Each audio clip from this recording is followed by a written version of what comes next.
అంబేద్కర్ కోనసీమ జిల్లా ఆత్రేయపురం మండలం ర్యాలీ గ్రామంలో వేంచేసి ఉన్న శ్రీ కాశీ అన్నపూర్ణ సమేత విశ్వేశ్వర పుత్ర శక్తి గణపతి ఆలయంలో గత 2 రోజులుగా 2 విష్ణు పాదాలు ఉన్న గోధుమ త్రాచు తిష్ట వేసి హల్చల్ చేసింది.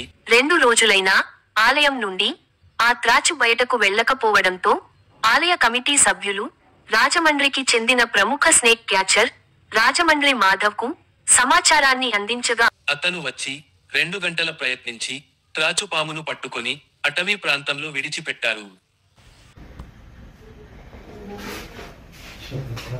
దొరికిందండి బాబు రియల్ ఫోటో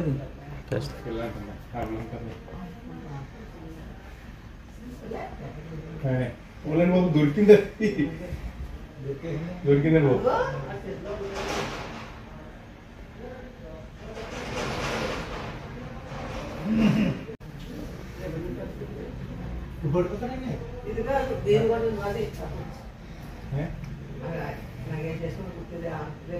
ఎందుకు ఇచ్చేస్తానండి స్టాండ్ తెచ్చేద్దాం.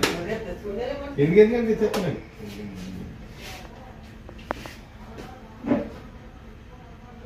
వెలుగులో ఇక్కడ పెడదాం.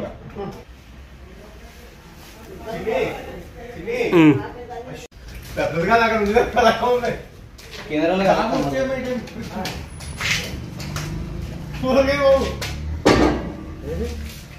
అలా కాదు సరే అక్కడ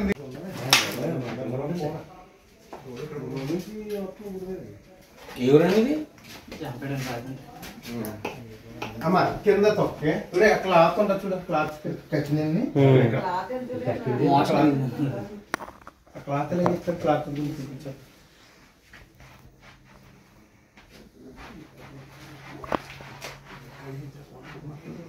పెద్ద వచ్చింది పెద్ద రానున్నా కదా ఇంటికి ఉంది రా దొడ్లో ఇంత ఉంటుంది అది.